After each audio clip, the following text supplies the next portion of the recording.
and that's okay. I know it's the summer months. Um, I hope everyone's doing well. Um, this is our third week of our third course on the path of the Bodhisattva. And I just want to lay out kind of where we are in the arc of the course.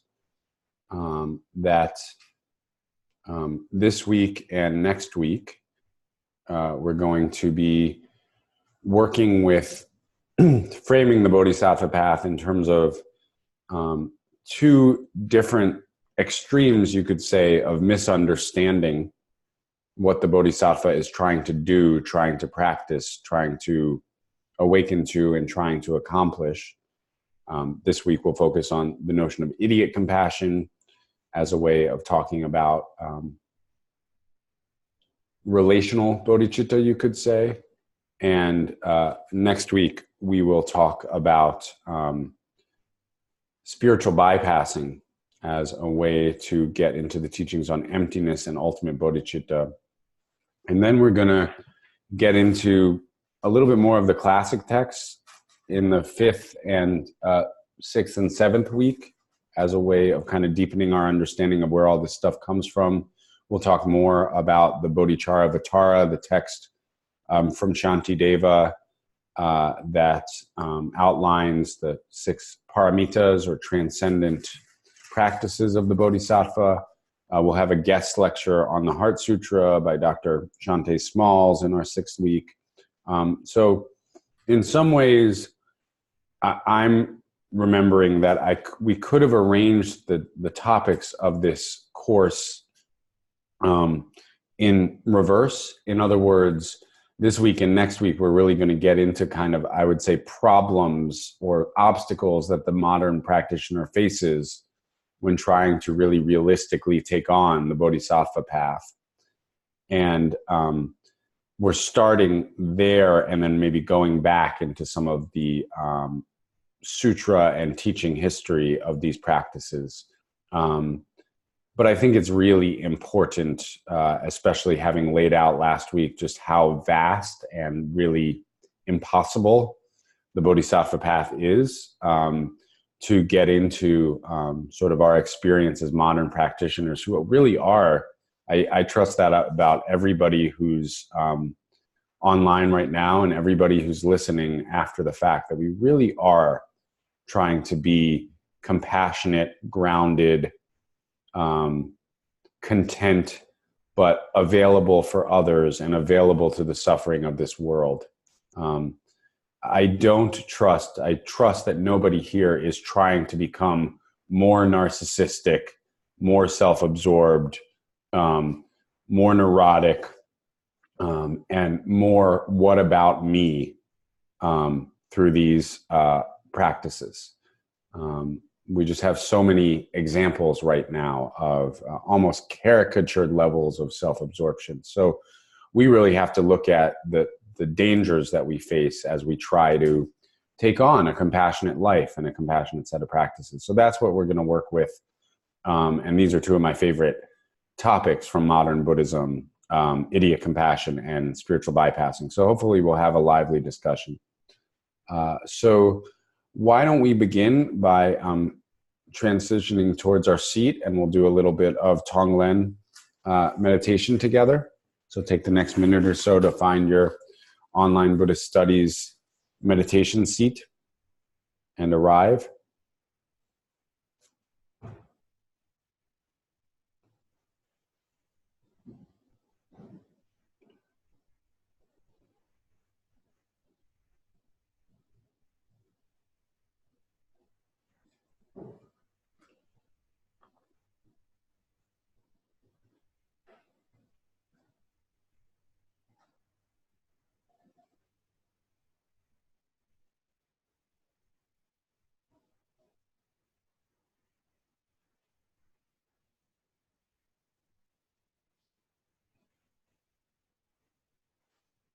When you feel ready, you can scan your body,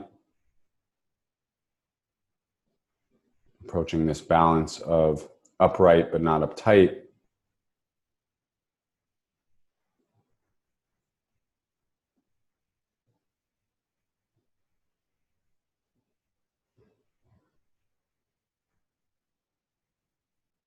relaxed but alert.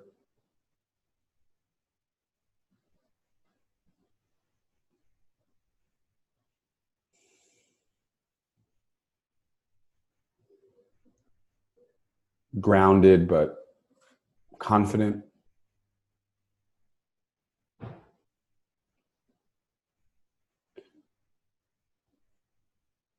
And then we can just check in with the state of mind that we bring to our practice this session right now. How am I?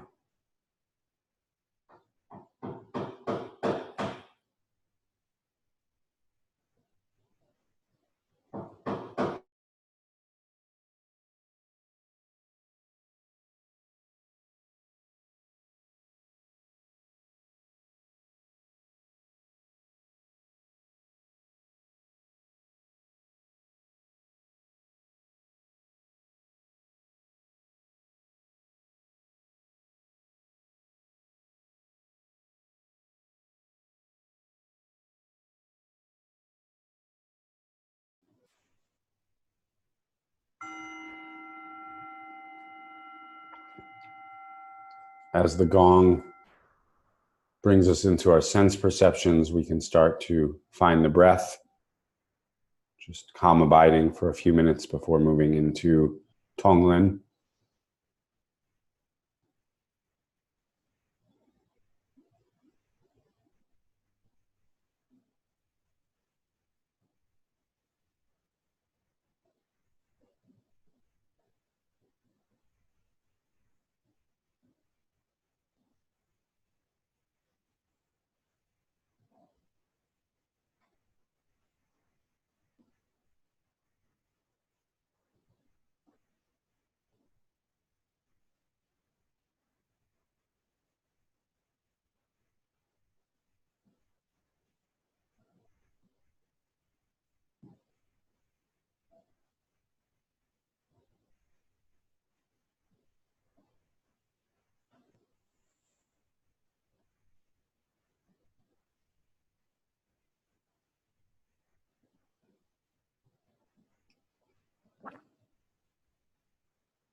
And even when doing shamatha, we can actually take an attitude of Tonglen, so that if you notice that your space of awareness becomes self-critical or aggressive towards your own experience, you could even practice breathing that in one breath and offering yourself just a wish for this loving, warm awareness as you breathe out.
Then we'll begin to transition into Tonglen practice proper. So coming back to the space of bodhi, heart, mind, bodhicitta, and centering that awareness on the heart center as both a physical location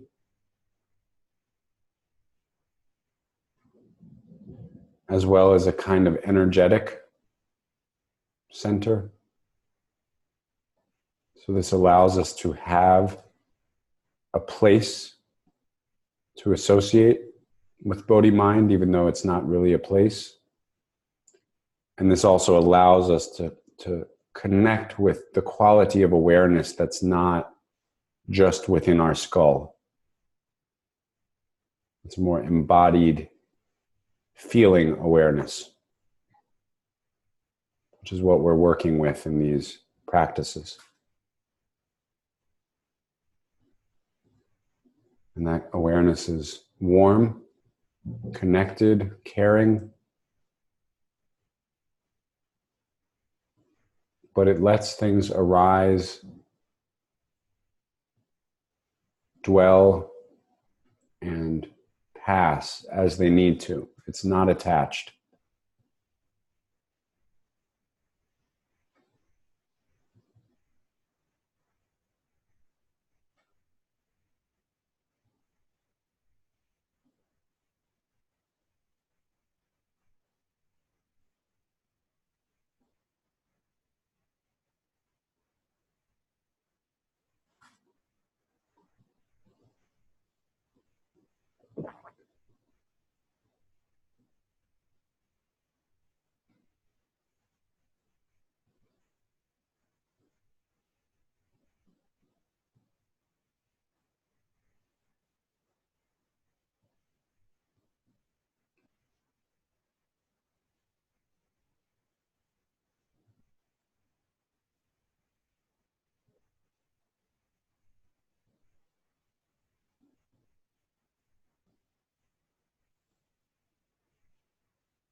And when you feel ready, we can start to bring this to the cycle of breath, working with the texture of suffering and healing.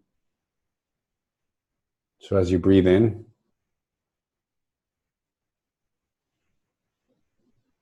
take in your sense of dark space or smoky or polluted space or claustrophobic space.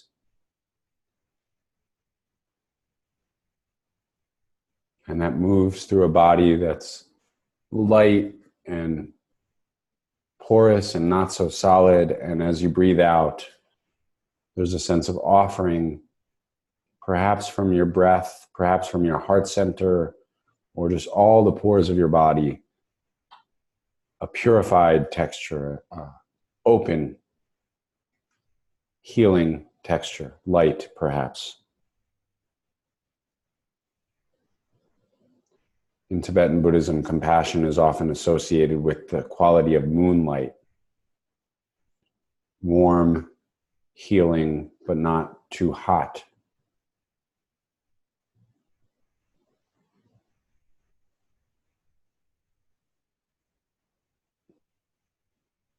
So just working with the texture, inhaling the difficulty, exhaling the healing light.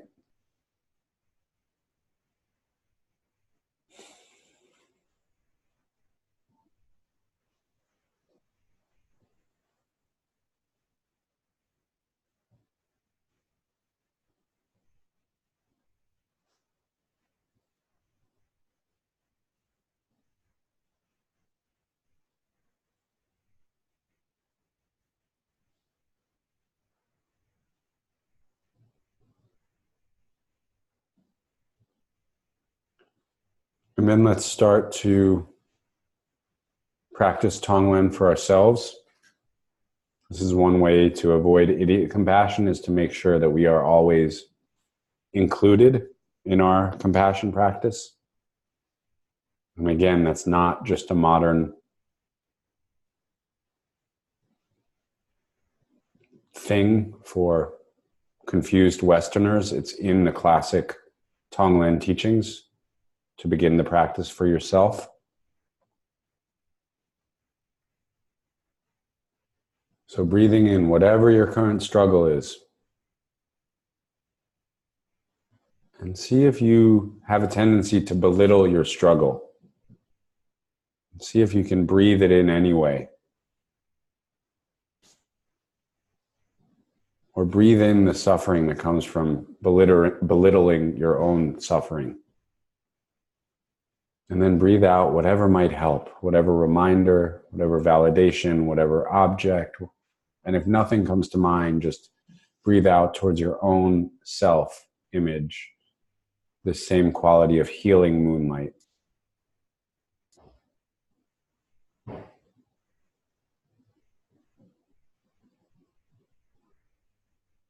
So, practicing Tonglen for yourself. And really let yourself take on your own current struggle and breathe out, offering mercy, release.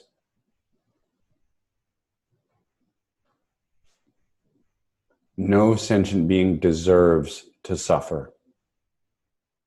There's no such thing as deserving in the Bodhisattva's view.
And then we'll let ourself go. And I'm going to invite you to bring to mind someone else who you care for. But maybe there are a few questions with this particular person about your own idiot compassion or enabling. Maybe there is a question of like, am I being too much of a bodhisattva here? Am I giving away too much? Am I letting them walk all over me? Am I not speaking up for what I would want or need? So pick one life situation where you have some concerns that maybe you are engaged in enabling.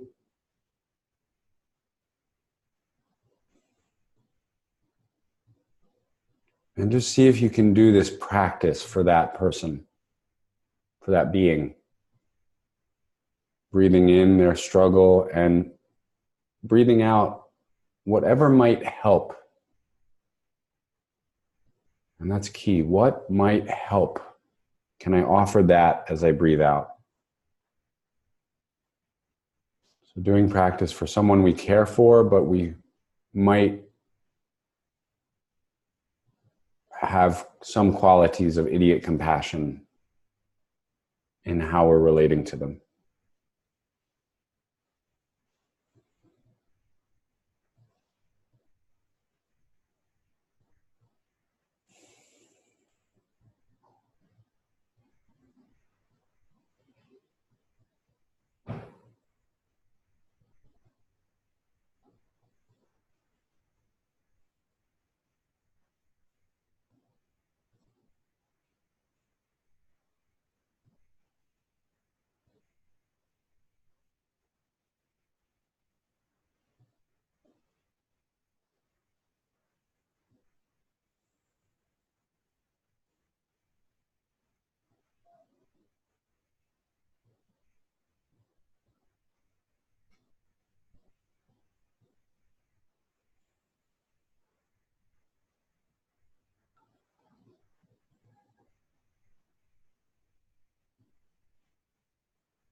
And then we'll let this other person go and let your awareness open back out to this more accommodating, spacious quality.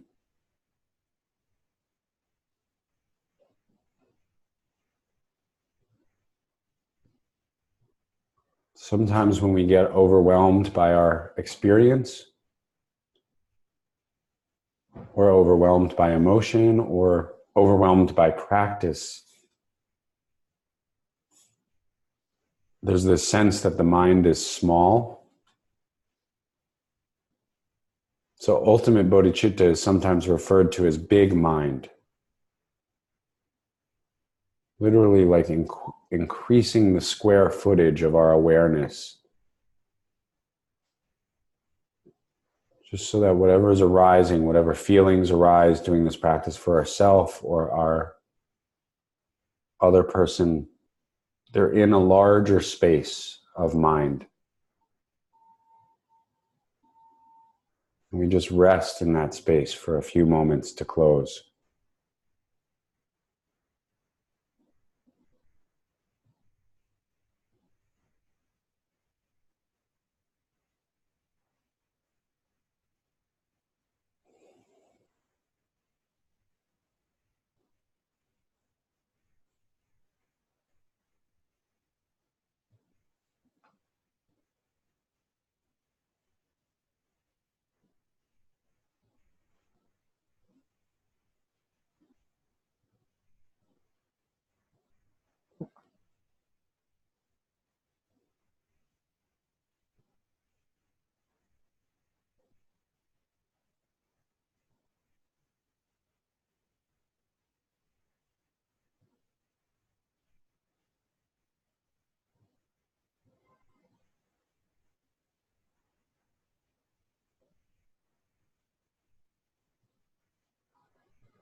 So thank you.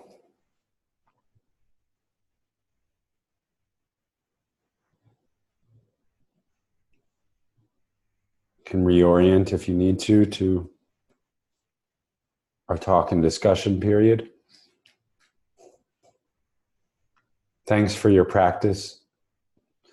I'm really reminded these days of the importance of validating, showing up to our practice and our process, especially when it's hard. We were out this past weekend celebrating Father's Day with my father, who you've all met or maybe seen on a recording by now, at our family's longtime country house. And my daughter, who's just about to turn 2, has taken to one of her favorite things to say is whenever she finishes an activity, like if we're playing with the crayons and she makes a stroke or paintbrush, or if she manages, as we're cleaning up her puzzle, to actually put pieces of her puzzle back in the box, she'll say, "I did it."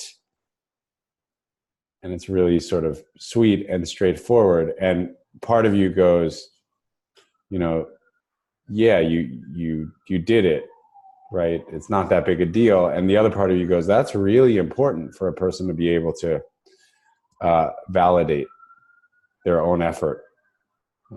So you could all imagine Izzy saying, "I did it," after you finish a meditation session, or show up to your practice and study. My father also joked that in terms of right speech, if a friend of yours asks you to like comment on their work, like say their creative work or what you think, to give them feedback, and you don't have anything nice to say, you could just say, "You did it." Could be a way to avoid saying something mean.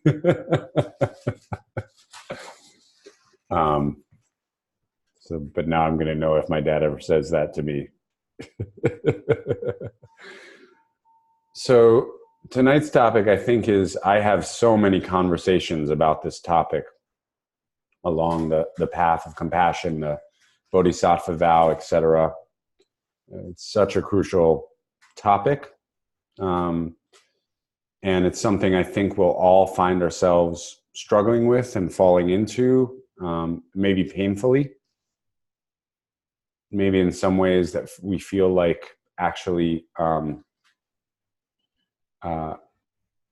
caused us harm, caused us to lose resources or lose time or just be confused.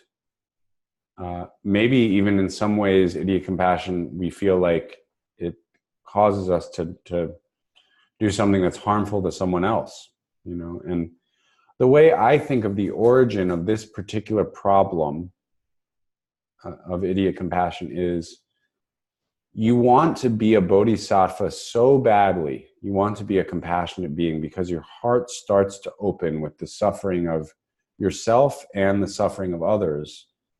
And also your heart starts to open with this possibility of bodhi, right? It doesn't have to be this way, you know? That's sort of what I'm waiting in our election system for the presidential candidate who just goes, it doesn't have to be this way. We don't have to live in a selfish society, you know? And that doesn't mean we have to live in like Stalinist Russia, but can't we imagine a bodhisattva's world? And so your heart starts to really want to feel that, you know?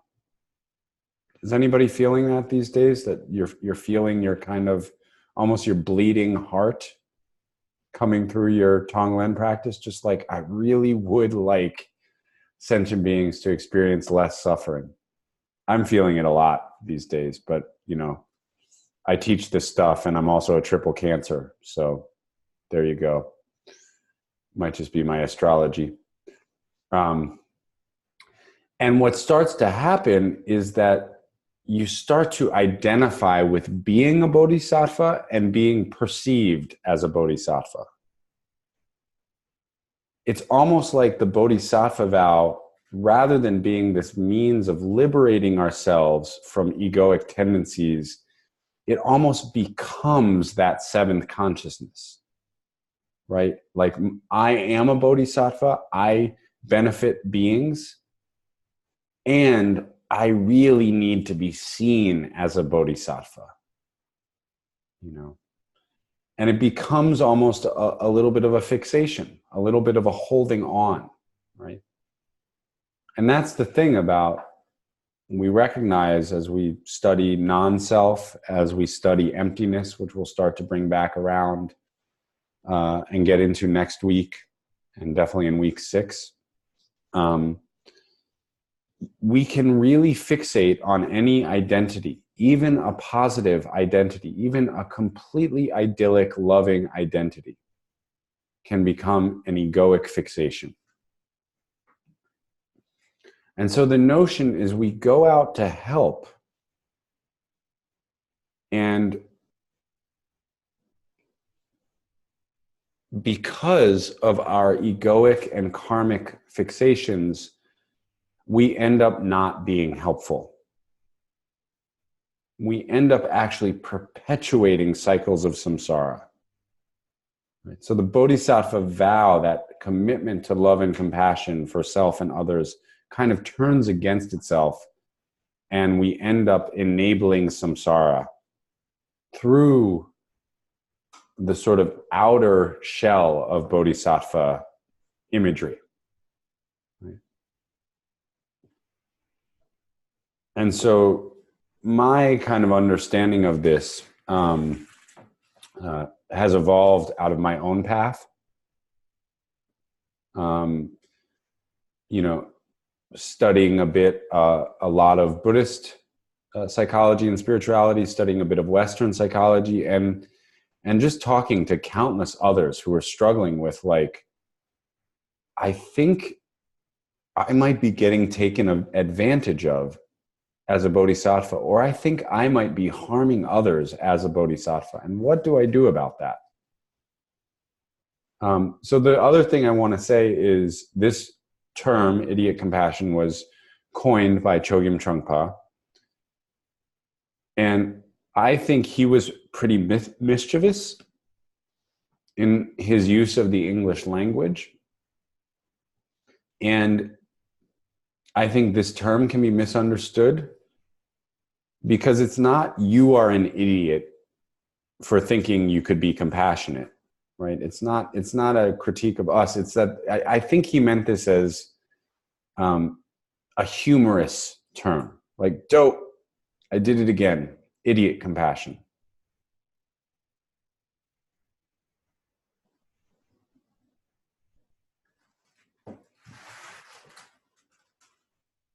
So I hope as we explore this, because I think if you're like myself or you're like anyone else pretty much that I talk to about this stuff, some of these styles might hit close to home. Perhaps they won't, who knows?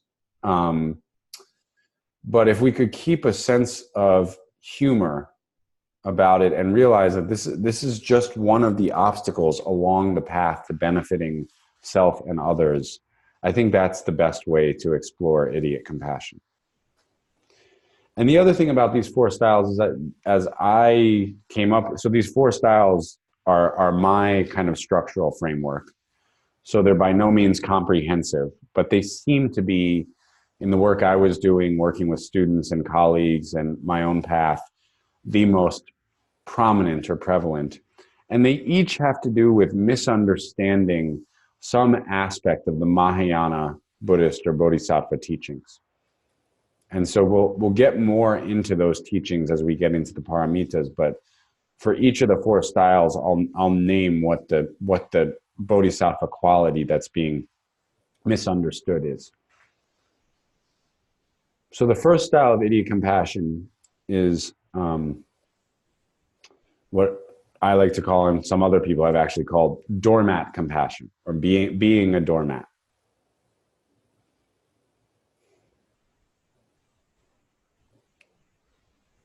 This is basically a misunderstanding of the bodhisattva practice of Shanti, which is most often translated as patience. But patience here in these teachings has to do with how the bodhisattva works with aggressive behavior. And so doormat compassion has to do with misunderstanding aggression.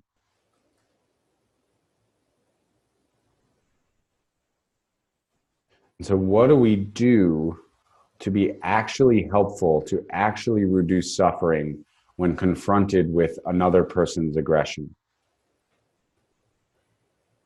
which could manifest as just they're irritable or irritating, which is kind of the lightest form. How do we work with an irritating person?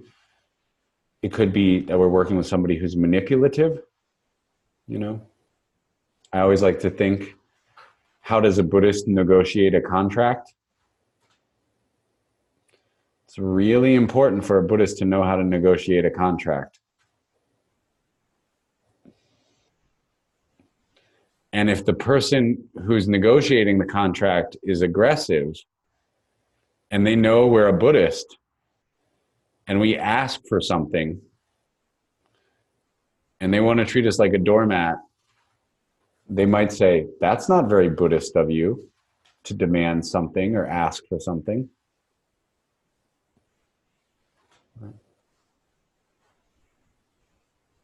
So again, this is the problem with being a bodhisattva, is other people start to know the language of these aspirations or these commitments and can actually practice turning them against us, right? So how do we work with aggressive people, you know, to the benefit of all? That's really the question with avoiding doormat compassion. Does anybody feel like you've ever been a doormat on your bodhisattva path? Can't imagine that anybody here would feel that way. But just in case this applies to you, that contract negotiating thing is real for me, because I literally, you know, in my early 20s, I literally took the three of the weirdest ways to make a living. There's many weird ways to make a living, but 3 ways where it could be said you shouldn't even be trying to make a living: being a writer, working in nonprofits, and teaching Buddhist meditation and psychology.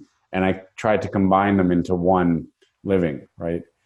So anybody who's ever worked in the nonprofit space or service space, you know, negotiating what you need as one who's trying to serve others is such a difficult practice, you know. So doormat compassion and a misunderstanding of patience, or how to work with the aggression of others. That's the first style. The second style I call being popular.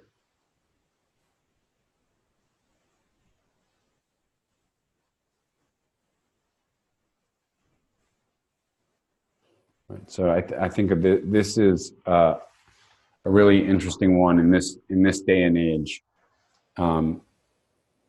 because there's sort of like the notion of a bodhisattva is you want, I mean, and this makes a lot of sense. We can see how each of these bends from real wisdom into confusion quickly. If you're going to be a compassionate being, you would like that to be the value set that other people see as most useful, you know. So which bodhisattva from genuine intention wouldn't want to be liked by others just so that the compassionate way of being in the world grows in likability and popularity, you know? I mean, there are stories in the various Asian systems of gruff or cranky bodhisattvas who didn't have very good demeanors, etc., but who were doing lots of compassionate stuff behind the scenes, right? So we all know people like that. We may have been people like that. But there's this quality of wanting to be recognized as a compassionate being. So the fear of being disliked can lead us into idiot compassion. I marveled at this stat, right? Because we often think after the fact of the great bodhisattvas as also being very likable. Like one great American bodhisattva who's almost cliche, and it's sad that he's almost cliche because he was such a great bodhisattva, but Dr. Martin Luther King Jr., right? Now it's kind of amazing. Even you know, the most conservative politicians in America will claim love for Martin Luther King Jr. on his holiday. They will actually even sometimes claim to be closer to his views than the progressives, which is an interesting argument. But he's very popular. I think if you looked at a Gallup poll, his approval rating, Dr. Martin Luther King's, is 95%, right? It's interesting. Who would even be the 5% who would claim not to like him? Even that seems like a challenged view, but maybe in this day and age where white supremacy and racism are becoming more and more prevalent, maybe his popularity will start dropping again. The point of this story is the same Gallup poll the year before his death. Do you know what Martin Luther King's approval rating among all Americans was? The year before his death, 33%. He was not a popular person nationwide. He was not well liked. So there's this interesting quality of being willing in the short term to go against the grain of what is likable in samsaric confusion in order to push things in the long term in a more compassionate direction.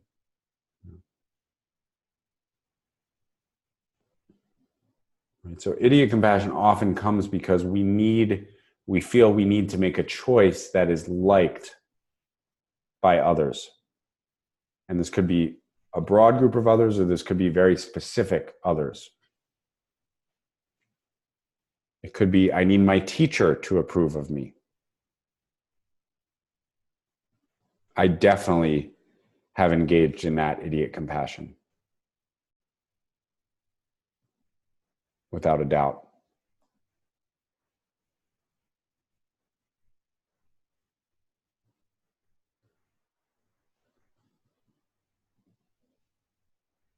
The third version of idiot compassion I thought of as sort of the,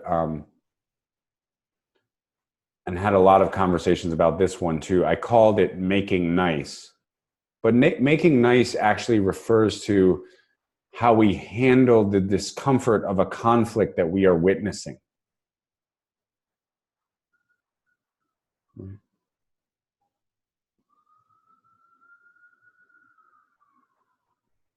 Like you're at your Thanksgiving table and two members of your family get into an argument with each other. This is the sort of like, can't we all just get along school of idiot compassion. And while that's a wonderful aspiration,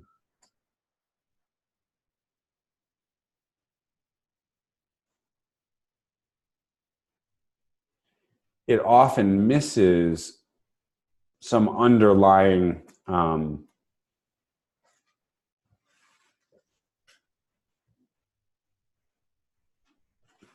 structural dynamics about a situation. And I think making nice fundamentally leads to a system of what has become widely known in non-Buddhist circles as making false equivalences or false equivalencies, right? And the logic of this goes something like, well, I'm a bodhisattva. And what a bodhisattva knows at heart is all sentient beings want to be happy and want to avoid suffering, right? The Dalai Lama says that over and over and over again. And you know what? It's true. That is part of this impossible commitment, is beginning to see some kind of universal sentiency inhabiting all confused, silly, sentient beings. Even the worst of the worst, even the most destructive. You know? But then there's this quality of a loss of discernment about the different intersectionalities and interdependent causes and conditions that cause different interpersonal or systemic sufferings to come about, you know? You see this in the media these days when somebody says both sides are X. I have never seen an argument in my life where both sides are guilty of the same thing. Have you? Honestly? Like, it feels very imprecise to say, you people are just all caught up in your anger and you need to work this out. And the reason I need you each to be equally at fault is because I am really uncomfortable with this conflict, because I'm a bodhisattva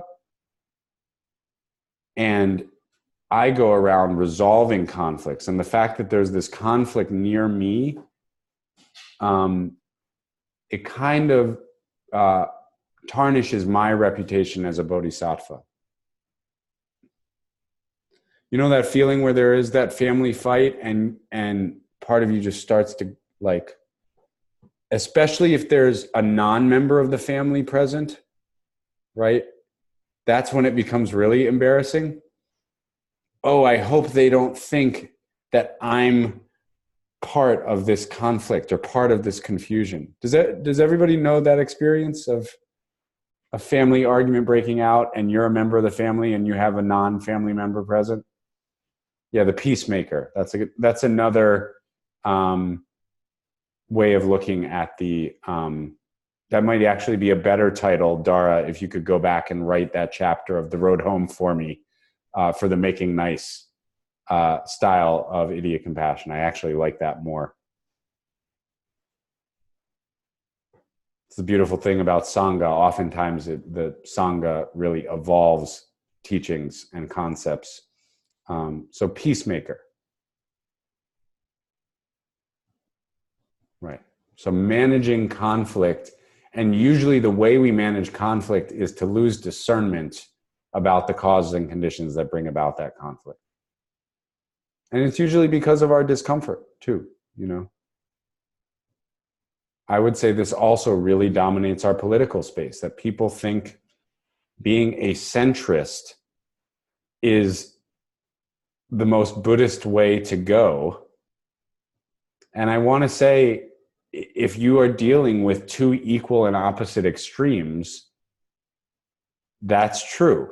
That is what Buddhism would say. But if you are being a centrist as a way to not have to be uncomfortable and take a position on the issues of your time and place in the world, that's idiot compassion.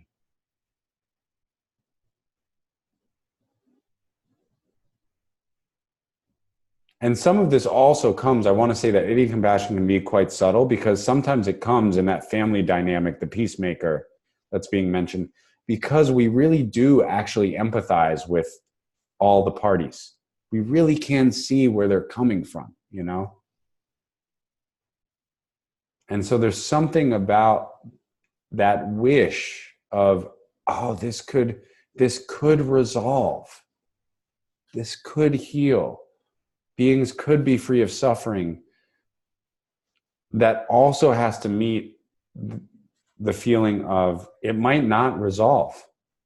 I may have to be uncomfortable and brokenhearted a little while longer, right? And that's really the Bodhisattva's commitment to compassion, is this feeling of like, I'm in this for as long as it takes. And if I have to be uncomfortable,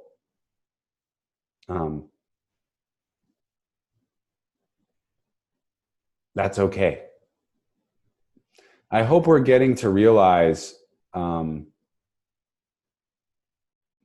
that we're taking a slightly different view on discomfort along this path, that it's actually, from the space of Bodhi mind, we can actually maybe hold a little more discomfort than we thought, not as a burden, not as a blame, but as an ability to realize that some of our discomfort comes from conceptual frameworks that actually that stop us from being present with the real situation. You know? So you don't have to be the peacemaker.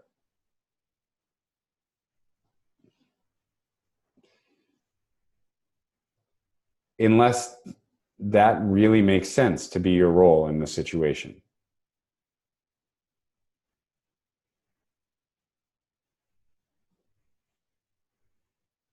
And then the fourth style of idiot compassion, I think, comes from a misunderstanding of the paramita and practice of generosity, which Sharon mentioned, which is the first paramita of the Bodhisattva path. And this is the trap of giving everything away, right? Which is also related to doormat compassion. It's like the Bodhisattva is supposed to offer themselves endlessly. If somebody asks, I'm there.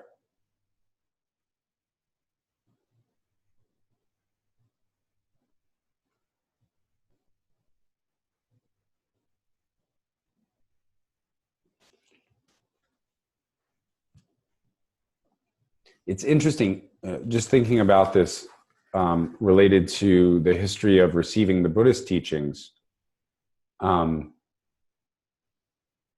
Just as an example, each of the Asian Buddhist traditions had some kind of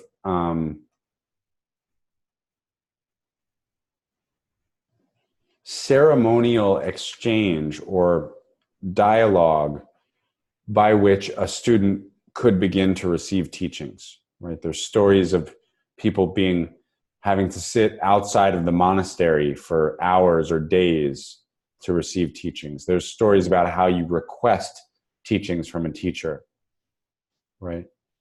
In each way, there's a sense of how that which is enriching can be offered as a sacred offering. You know, and obviously, I think sometimes, just to be devil's advocate here, sometimes in the modern world, the notion of how we set boundaries, you know, feels a little bit overly protective and a little overly conceptual, you know, like having very specific rules by which we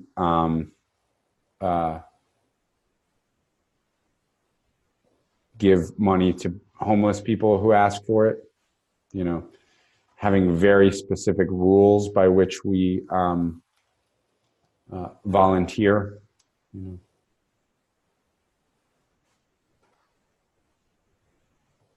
Like people talk about being like, I need to have good boundaries, you know.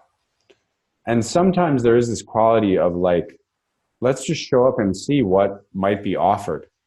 Because a lot of times it's actually the conceptual boundaries that make the offering more painful. You know, a lot of times what's being asked for is just our presence for a moment, and it's actually pretty easy to give. So there is something to be said for an attitude of, if I could offer freely, I would, you know. But we also have to, and this leads into sort of, I think, how we really begin to feel that we're not engaging in idiot compassion, that we're truly on the bodhisattva path. We have to find this balance of offering and benefiting self and other. Right? So there are a lot of classic texts, including Shantideva, where it imagines the bodhisattva as putting others in front of oneself. And as we mentioned, that's a way to disrupt this ego consciousness, which is so self-referential, you know. But sometimes the ego consciousness is arranged around putting others in front of oneself. Does anybody feel like your seventh consciousness is the martyr sattva? That those are your karmic seeds? Been having a lot of conversations where it's impossible to generalize this, but where it seems like there's some gendered components to the martyr sattva, right? May or may not be your experience, whatever embodiment you identify with, but there does seem to be some general trend there. So in that case, the practice of generosity is an offering to self. And I think if it's really uncomfortable offering something to yourself, that's how you know you should be doing more of it. So equalizing self and other is the bodhisattva's ideal, right? Really important to revisit that fact. And that's why self-compassion, and that's why I think Kristen Neff, whose short article we read, has received so much attention from applying Tonglen to a self-compassion framework. Because I think my guess is in her work and in so many other people's work, this problem of enabling or idiot compassion seemed very dominant.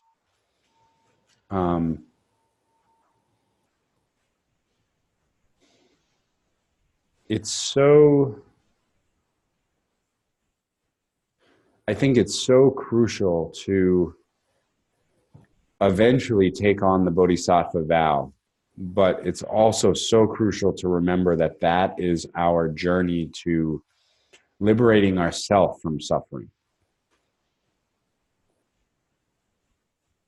So I would say actually we should be giving all the time, but we should also be giving to ourselves.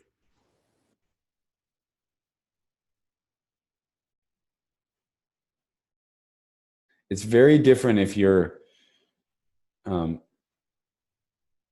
buying something for yourself and you think of it as a gift to yourself. Obviously, that can get a little gimmicky, right? If you're turning that language into a way to just sort of become a shopaholic or something like this. But I think it's so helpful to say, this is an offering to me. Make an offering. And I do think the Bodhisattva path is about making an offering at all times. It's just not just about making an offering to others. We actually want to live our whole life as an offering. And so I've often wondered how that changes things when we think of our practice, our self-care practice, as an offering to ourselves.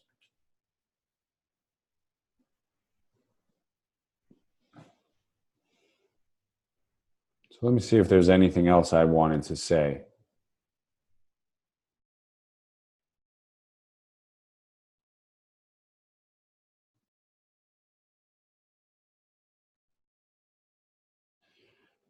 Before we have a little time in breakout groups, I just wanted to see if there's any questions about these 4 types of idiot compassion, just so we're clear on sort of the qualitative obstructions that each of them symbolizes. So doormat compassion, which is a misunderstanding of how the Bodhisattva works with patience and works with the aggression of others. Mentioned in the road home that the Bengali T-boy story from Atisha, who is the main or one of the main founders of the Tonglen and Lojong teachings. Does anybody not know the T-boy story? It's a great thing to refer to the person who annoys you.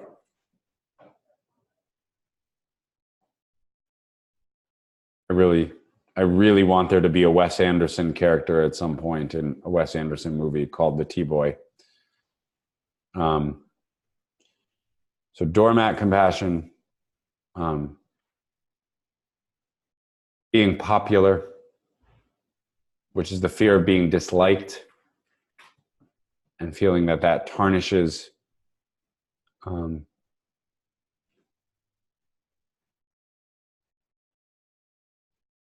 our reputation somehow.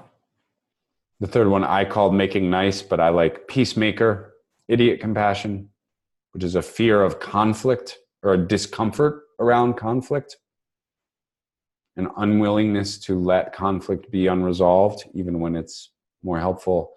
And then the fourth one, giving everything away, misunderstanding of generosity as only being one directional. So any questions about those 4 styles?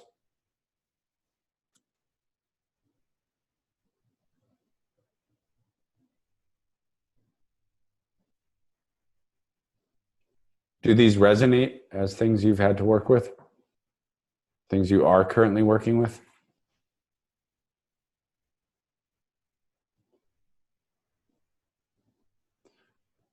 So, oh yeah. Clarifying question, Dory? It just reminded me a little bit in Western psychology, and I was revisiting that about codependency. Yes. And then there's someone who would really like in the field, would like to change, and he doesn't use codependency anymore. He uses SLD, self-love deficit, which I think kind of goes into what we were talking about in a certain way. Yeah. And maybe that's part of it too. It's like, because the Bodhisattva is such a high identification of you starts to arise, I'm only deserving of love if I'm viewed as a bodhisattva. Yeah, so Tony's bringing up another potential style of idiot compassion, the rescuer. Yeah, that we can see if that fits into these styles, or if there's, I mean, there's as many styles as there are karmic seeds. I think the rescuer may be a subcategory of the being popular, or it's related to that, because it's the wanting to be liked, wanting to be seen as the one who does the rescuing or the saving.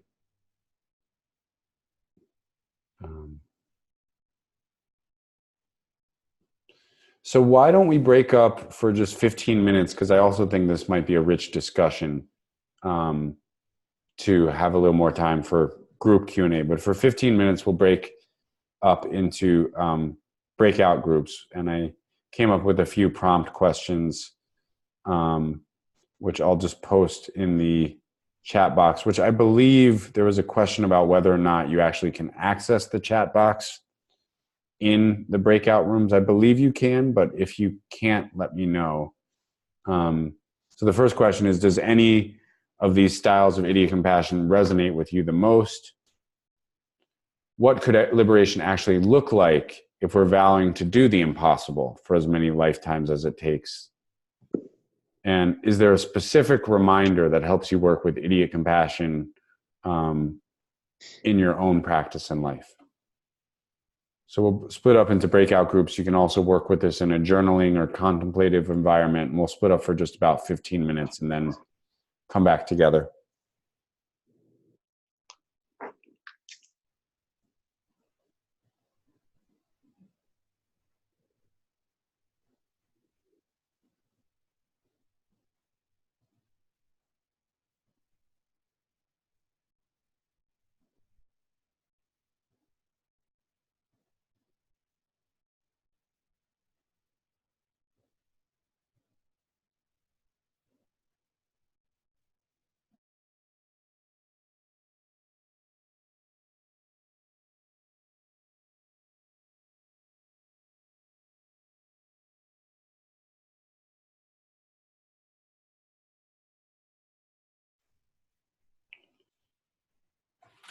Okay, so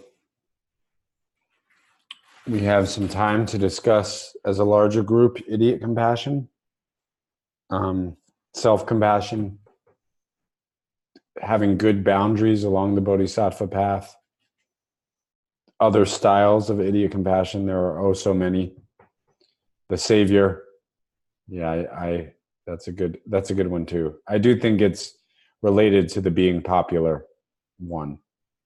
But yeah, does anybody want to jump in? Maybe somebody who hasn't shared anything or asked anything in the large group. The floor is yours.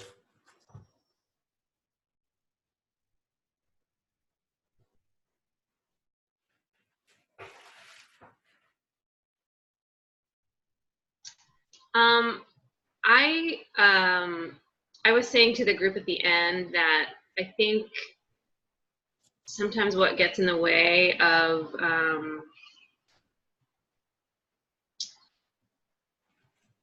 interpreting idiot compassion and sort of figuring out whether I'm doing it or not is because I have this idea of what a bodhisattva is, and it's not somebody who, when they're dealing with their Bengali tea boy, like wants to throw stuff at them and gets all red in the face.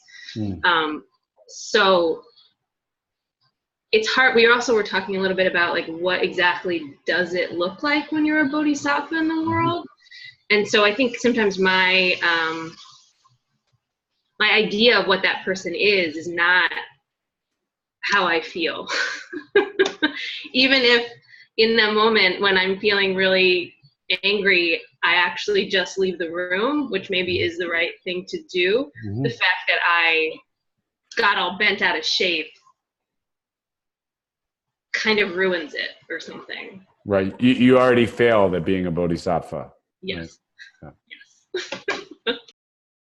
And then maybe there's some instances where now that I failed, the only way to make up for it is to give this person what they want. Or I don't know. yeah, I just like I'm so confused. Like I'm already dealing with so many like angry feelings that like just trying to deal with that takes all my energy, and then I forget that whole other piece. Mm-hmm. Yeah. Yeah. It's what you're bringing up is really wonderful, you know, and I think it's getting to this bias that we think that the great saints of the world like are having a different experience from what we are having.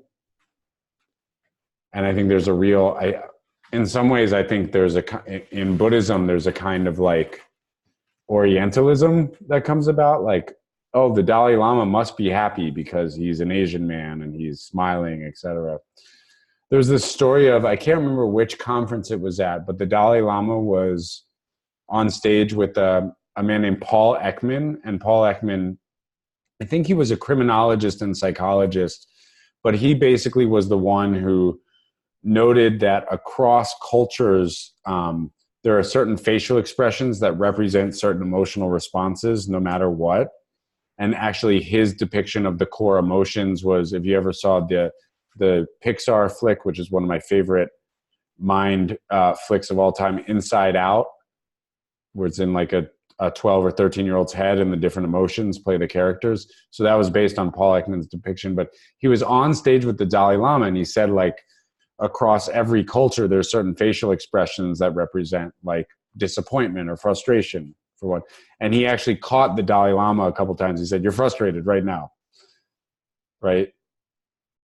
So that's cool that he caught the Dalai Lama. You know, it's cool that Thich Nhat Hanh gets caught. And I think that's part of my sense is that's part of what's collapsing in our Buddhist world is this notion of like, and that's why it's even collapsing harder than it would in another world where leaders are acting badly or causing abuse or causing harm or letting us down, because it's so different from the way we feel a bodhisattva acts. You know, it's so opposite.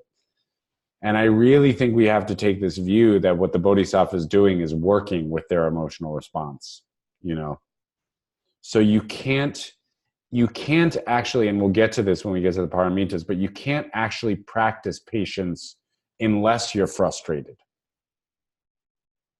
You know, you need to be frustrated to practice patience. You can't actually practice generosity unless you don't want to let go a little bit. You know, you can't actually practice working with your discomfort unless you're actually slightly to very uncomfortable.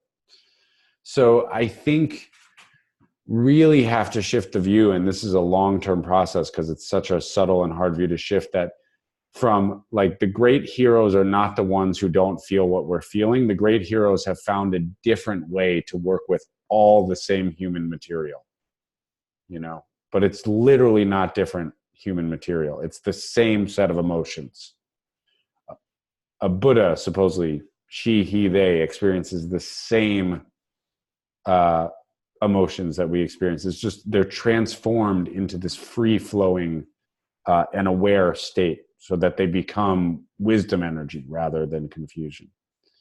And I totally know what you're saying, that it's the feeling of failure as a bodhisattva is so prominent, you know, but at least you're trying. I mean, that's the other thing is like, and I don't mean this as any kind of superiority complex, because we definitely don't want that if we're going to study Buddhism either. But like, just think about all the places in the world, you know, where it's like, where nobody is saying the point of what we're doing here is to help others, you know. And at least we're establishing this, even if I screw it up, even if I'm bad at it, even if I get caught in my emotional responses, at least I'm trying to benefit both self and others. So I really think coming back to the intention, what is called aspirational bodhicitta, is really important. And to actually have a little Izzy moment where you go, I did it. If you can even remember your intention, you know? Yeah, it's hard, especially when you're with your T-boy. It's especially hard, you know? So maybe start, maybe notice how well you do it in situations where you're not that provoked, you know? Because that's the other thing I notice is every time I'm talking to a friend or a student about the areas that are hard, they almost always have an area where they are like chilling in life, like just doing it well. And because there's no obstacles there, they don't acknowledge, like there's no I did it moment, you know, because you're just like, oh, I don't have any obstacles there. So we only focus on the place where there's obstacles. But I think the Bodhisattva is really starting to take the approach that like the obstacles are good news, you know. It's almost like, oh, good, now I have something to work with. I'm irritated, you know. It's almost like the Bodhisattva is changing their dietary fuel source, you know, from like, bring me the bad stuff. I can actually handle it. I know how to process this. And that can obviously make you feel overwhelmed and feel like you have to take on all the bad stuff, which is where certain forms of idiot compassion come from. And we don't have to take on every situation, you know. Definitely don't have to take on every situation. That's why I was saying, like, there's actually certain forms in classic Buddhist thought where a teacher decides to teach or not, you know. And I think because a teacher has always taken the Bodhisattva vow, it's the same premise in any kind of service work that we do or service experience that we have. You can say, do I want to take this on or not, you know? And we don't have to take on every situation. And I think it's a mistake to think we can. Yeah. Yeah. So good luck with it. But I think the Dalai Lama has gotten caught in multiple moments of anger and frustration. So that's good. Otherwise, he wouldn't have anything to work with. Yeah, that's true. He would have nothing to say if he didn't. Yeah. Yeah. How would he teach? He'd be like, well, I don't know. Sucks to be you with your frustrations. I can't imagine the Dalai Lama saying sucks to be you, but that would be funny. I really want to know who his T-boy is. It's really bad. Oh, well, I'm sure the Chinese government has something to do with that. Yeah. Or maybe it's not. Maybe it's the other Western governments. Who knows, you know? He acts like it's all good. He did make fun of Trump once publicly. I saw that he made fun of like, and it didn't go over too well, I think, on the internet. It's like, why is the Dalai Lama making it felt improper somehow? But I don't know. I bet he has a lot of them. That's the other thing I think with Bodhisattva practice is there's no solid identity to the other either. Like the T-boy could change tomorrow too, you know? So saying somebody's your T-boy, I think sometimes we don't want to even say that because it feels like we're making a solid blaming identity towards someone else. And the Bodhisattva doesn't,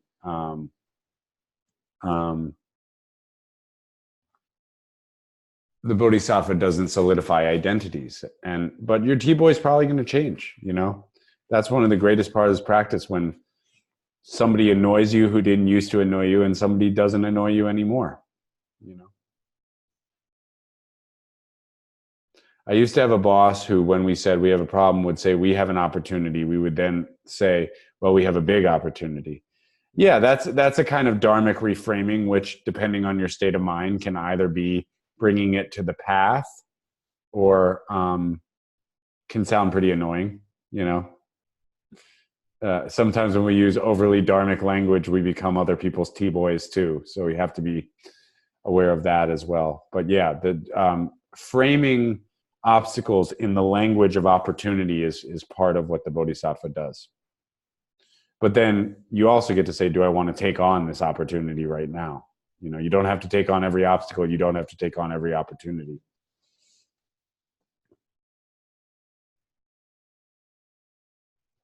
Dara's talking about the documentary, which I think won Best Documentary this year, Free Solo, about the free climbing. Alex Honnold, he feels fear, but has trained for so long and so intensely that he knows how to work with his fear and how to respond to it. That's true. I also remember that documentary, Free Solo, that when he was getting an MRI after an injury, they found that his amygdala didn't function like a normal human's amygdala, which is part of why he could do these free climbs. So he may have a particular type of sentiency, and it seemed like it also, he may have missed some social cues in his interactions with his girlfriend, right? So it makes him a better climber. This is the way I read that movie. Like his way of being in the world makes him a better climber, but his actual obstacles were in relationship. You know, that was where he was really experiencing obstacles. So there's no perfect situation. And I think that's what the Bodhisattva is realizing, is there's nobody who has the makeup to be a perfectly compassionate, wise being in every situation. But yeah, he did have a transformed attitude towards fear. That was really interesting. Larry, I see your question, and I'm just going to ask you to state it again, either grabbing the mic or just rewriting, because can you say something about the guilt that might be engendered by misunderstanding generosity? So can you say what you mean, how misunderstanding generosity leads to guilt? Can you give an example or just reframe it either in written words or grabbing the mic? Yeah, you said something about the feeling an obligation to give everything away. Yeah. And that could engender guilt if you can't give everything away, but think you should. Right. So that's what I meant. Gotcha. Yeah. I mean, for me, that is resolved by taking the view that you should be giving everything away all the time. It's just that you are the main person you should be giving to, or the core person, not the main person, but the first person. So then it's not as guilty, you know, you're because in a sense, the Tonglen process, the Tonglen cycling, the Tonglen flow with this breath cycle, it's pointing to this experience of non-self. Like, we are giving away every breath, you know? I mean, not to be like a Zen poet about the whole thing, but like, isn't it that way that we are actually, when you get into what it is to be a human being, like each moment you're giving away, you know, you're losing, letting go. So there is something about giving away, and the Bodhisattva's practice of generosity that's actually attuned completely to the present moment. But it's not that we're just supposed to give to others, you know. If we're noticing a quality of self-fixation, like for example, sometimes depressive states of mind cause an extra amount of self-fixation, and one of the psychological, sometimes remedies for the self-fixating aspect of certain depressive states of mind is to be in service to others, to go volunteer in a certain community. So I do think that there's something uplifting about giving things away, but like, you know, it's nice to think about what can I give myself as well. And if we're feeling like we are not worthy of our own generosity, then that's a misunderstanding of generosity. So I hope that's helpful. But guilt is, it's such a hard thing, because it's basically, it's a negative solidification of consciousness, you know? And we're trying to actually liberate our consciousness into a more free-flowing rhythm through Tonglen meditation and all of these practices. So if you're feeling guilt that you should be giving everything away, I would say practice offering to yourself, you know. One way to do that is you sit down for a meal or a drink and you just bow, right? To take a moment to honor that you're going to receive nourishment and that you're worthy of that. That's a nice little practice. I don't know if people here bow before they eat, but it could be a way to just acknowledge your own nourishment and it's a way to acknowledge both the labors that brought you the meal and a way to acknowledge your own your own worthiness of receiving the nourishment. So generosity has to be both ways.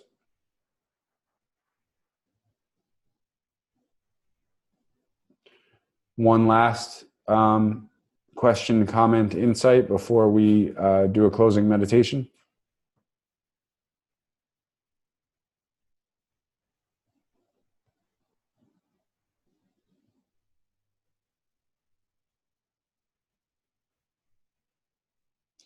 Okay, so we'll transition to a closing.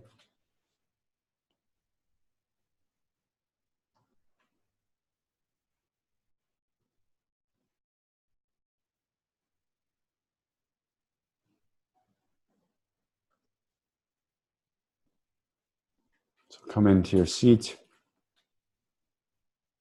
Notice your body. See if we can shift the attention out of the skull and back into our seat. Our fingers on our thighs or in our lap, our feet hitting the floor if we're sitting in a chair, or our thighs and knees if we're sitting cross-legged.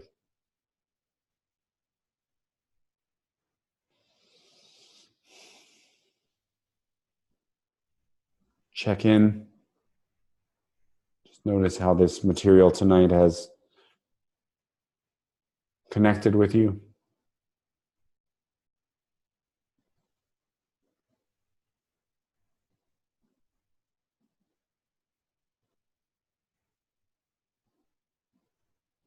And we'll begin by finding the breath for a minute or two.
And now if you can recall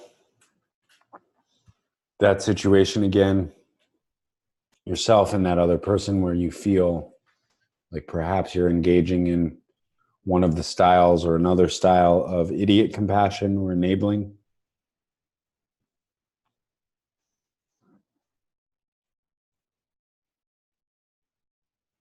And we're going to start using this sequence of Tonglen,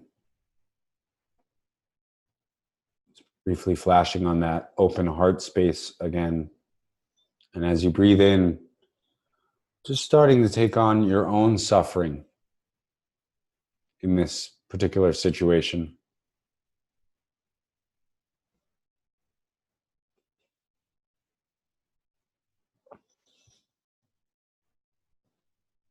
And as you breathe out, it could be a specific offering, or it could just be a wish to be free from this enabling spot. So just for a minute or two, breathing in your own suffering around your idiot compassion and breathing out freedom.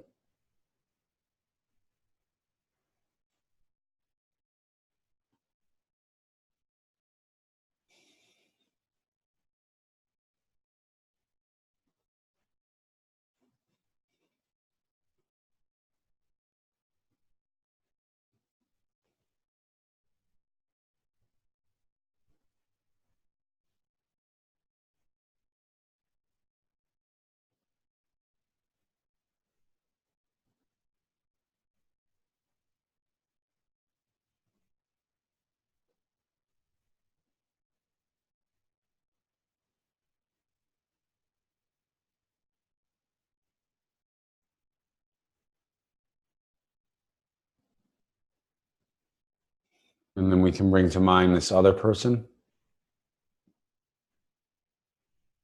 who you're in this situation or relationship with.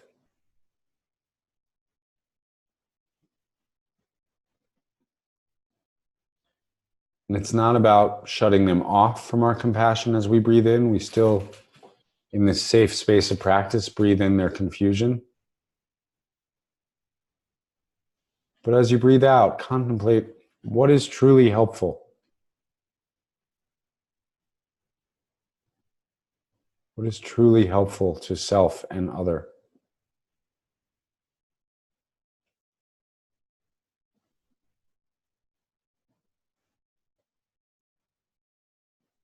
Breathing in their confusion and breathing out. What is truly helpful?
Then we can let this Tonglen exercise begin to relax and come back to that open heart space, perhaps even touching your heart again. That feels anchoring. One hand or both. Sometimes I like to touch with both.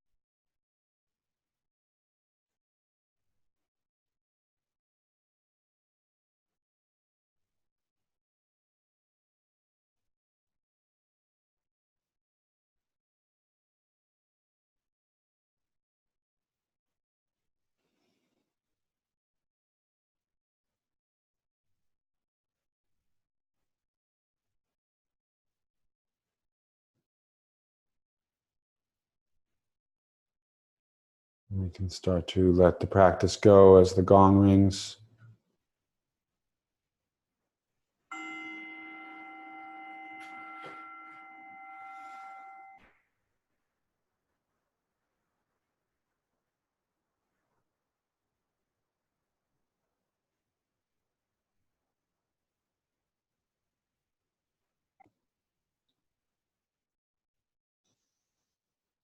So just one last thing I want to say on the topic of idiot compassion. I was having a few conversations recently, and the notion of idiot compassion really comes about because it's situations where we have this bodhisattva wish, but because we're fixated on an identity,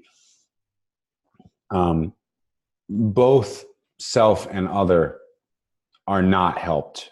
Neither self or other are helped. Maybe even both are harmed. And those are the situations of true idiot compassion. And I just want to acknowledge that along the bodhisattva path, there's all kinds of situations of sacrifice where maybe it's like, I am helping this person and maybe it's draining or hurting me a little bit, but I am being helpful to them. Or I'm helping myself. Maybe I'm not helping the other person. And when one being is helped, that's the tricky part to contemplate. It's a little bit of a your guess is as good as mine situation. And we have to use our own wisdom. But ideally, and I truly believe this, the full notion of being a bodhisattva is those moments you hit the sweet spot where you realize when your wisdom mind really starts to shine through the fixation on the bodhisattva identity, that both self and others are helped. You know? And sometimes it is really helpful to say no. It's a really good practice for the bodhisattva to say no. So that's almost my wish for you all this week, is find something to say no to. And then feel like, I did it. I didn't do it. So I thought maybe we could end going forward by reciting both the, for those of us who would like, the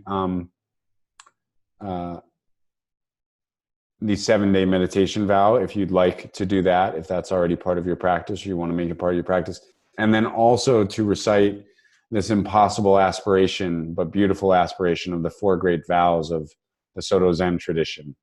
So I'm going to share those, and we'll have a closing recitation of those 2, and then we will call it a night. Just in terms of announcements, next week on Tuesday, we'll go into spiritual bypassing, which is a misunderstanding of emptiness. So we'll go a little bit more philosophical into the various definitions of emptiness and a misunderstanding of ultimate truth and how that arises and what spiritual bypassing means in that context. And this Saturday, Gala will be leading our talk and discussion group and group meditation for those of you who are joining on Saturday. So, so those are the announcements. And I will now share our 2 vows for those of you who need them.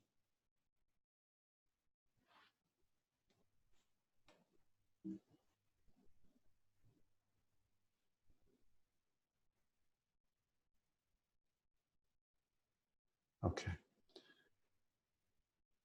I, Ethan, with confidence in the benefits of a regular practice of sitting meditation, do hereby commit for myself and no one else to practicing at least 1 session of sitting meditation for as short or as long a period of time as I am willing and able for each of the next 7 days.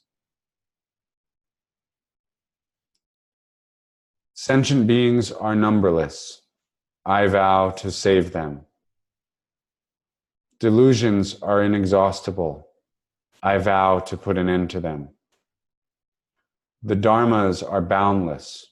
I vow to master them. The Buddha way is unattainable. I vow to attain it.